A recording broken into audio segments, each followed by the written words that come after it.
प्रिय बच्चों, आज मैं आपको स्वतंत्रता पूर्व भारत में भू स्वामित्व के प्रतिमान के विषय में बताने जा रही हूँ।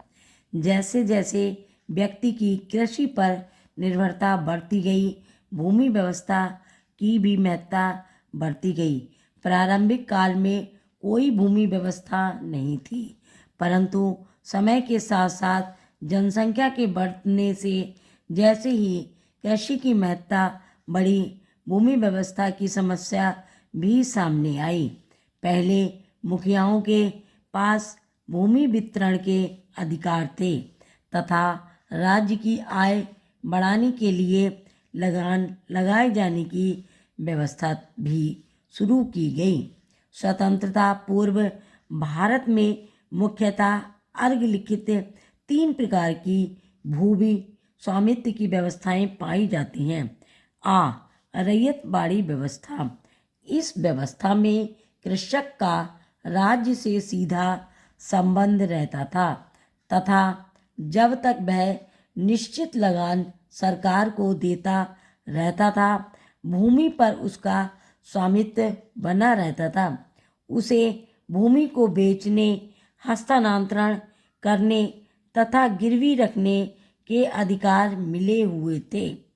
सरकारी लगान वसूलकर्ता कृषक से लगान इकट्ठा करते थे अथवा वह स्वयं सरकारी खजाने में इसे जमा करवा देता था।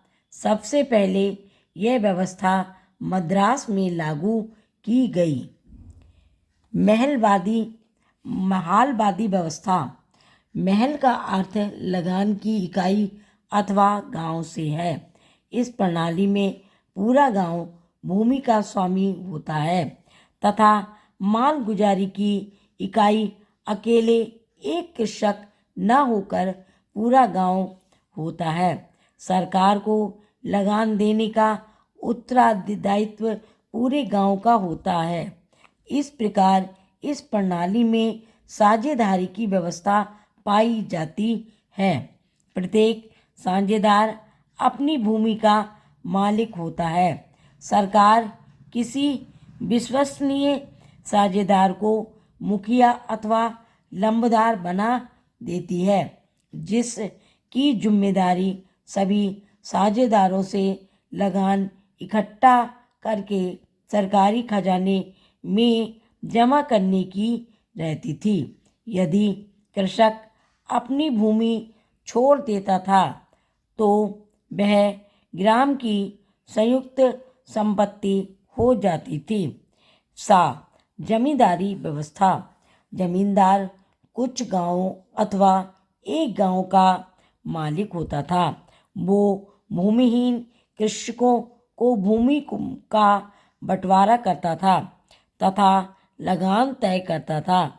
इसमें कृषक का सीधा संपर्क सरकार से नहीं होता था तथा जमींदार अपनी मनमानी से लगान ही तय नहीं करता था, अपितु अनेक दूसरी शर्तों भी लगा देता था।